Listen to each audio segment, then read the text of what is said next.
Tükürmüyor musun? Koysın ya. Koşma koysın. Boz yıktığını. Boz buldu cevabını da. Buldu cevabını da. Buldu değil mi? Yok sorma da yıktığını. Orta da atamadı. Gel buldu cevabını da. Bak dedi. Götür bak dedi.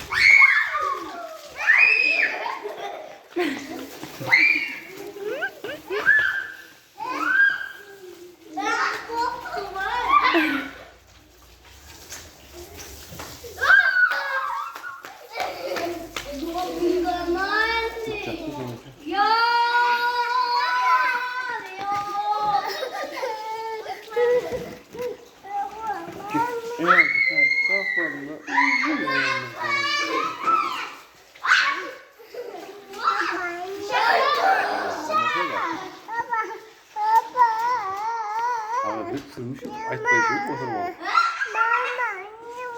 Papama vurursa sallamasın.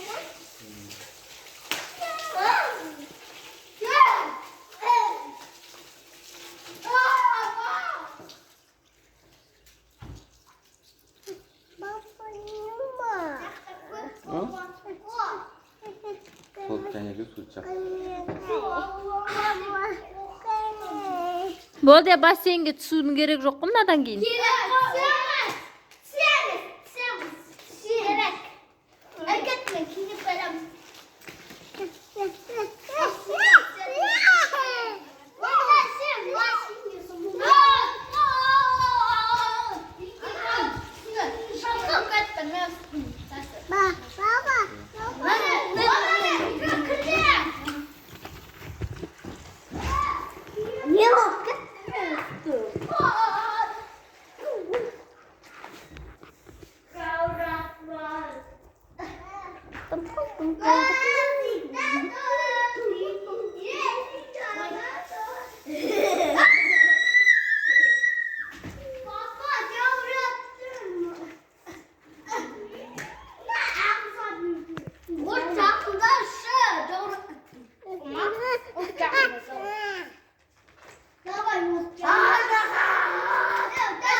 Yemeyin ya.